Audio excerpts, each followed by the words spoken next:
વકફ board મામલે જગતગુરુ સદાનંદ સરસ્વતી મહારાજ દ્વારકા પીઠે આપ્યું મહત્વનું નિવેદન. નડિયાદથી દ્વારકા જતા સમયે સ્વામીજીએ કરી મીડિયા સાથે ચર્ચા. કહ્યું, આ તો હજુ પ્રારંભ છે. સંવિધાનમાં વકફ બોર્ડની કોઈ જોગવાઈ નથી. જે મુસ્લિમ દેશો છે ઠીક, પણ વકફ બોર્ડ નથી. વિશ્વના કોઈ દેશમાં આ બોર્ડ નથી.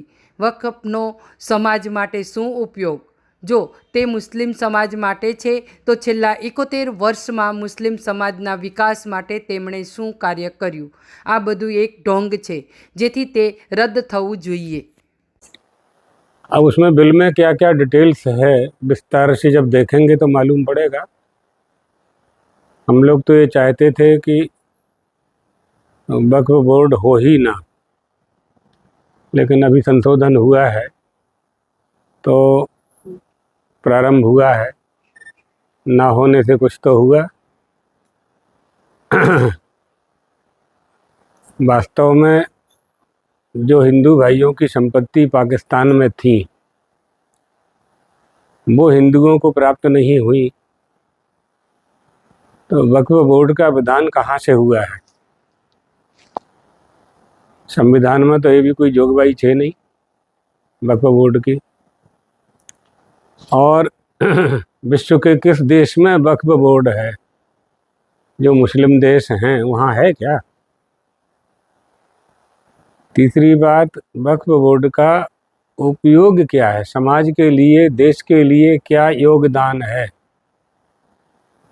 अगर वह मुस्लिम समाज के लिए है, संगठन या संस्था या ट्रस्ट या बोर्ड, तो मुस्लिम समाज के उद्धार के लिए वक्फ बोर्ड ने कौन सा कार्य किया है अभी तक 78 साल में? इसलिए ये सब देश के साथ और समाज के साथ, राष्ट्र के साथ छलावा है. ये बिल्कुल निरस्त होना चाहिए, टोटल निरस्त होना चाहिए. मूल बात, देश संविधान से चलता है और संविधान का पालन सभी कर रहे हैं तो उनको भी संविधान का ही पालन करना चाहिए. शरीयत से देश नहीं चलेगा. अगर उनका कुरान शरीफ के से देश चलेगा तो हमारे भी वेद शास्त्र हैं, हमारे भी पुराण हैं, हमारे भी भागवत जी हैं, हमारे भी रामायण हैं. फिर उनका आश्रय लेकर के देश चलना चाहिए.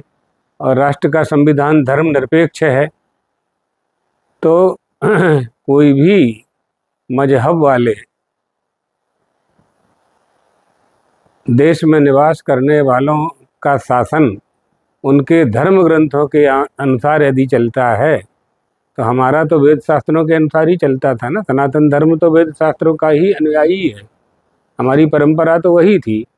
लेकिन स्वतंत्रता प्राप्त होने के बाद भारत देश को धर्मनिरपेक्ष घोषित कर दिया गया, तो फिर वह धर्मनिरपेक्षता सब पर लागू होनी चाहिए. जो भी भारत में निवास करते हैं वो सभी पर लागू होना चाहिए.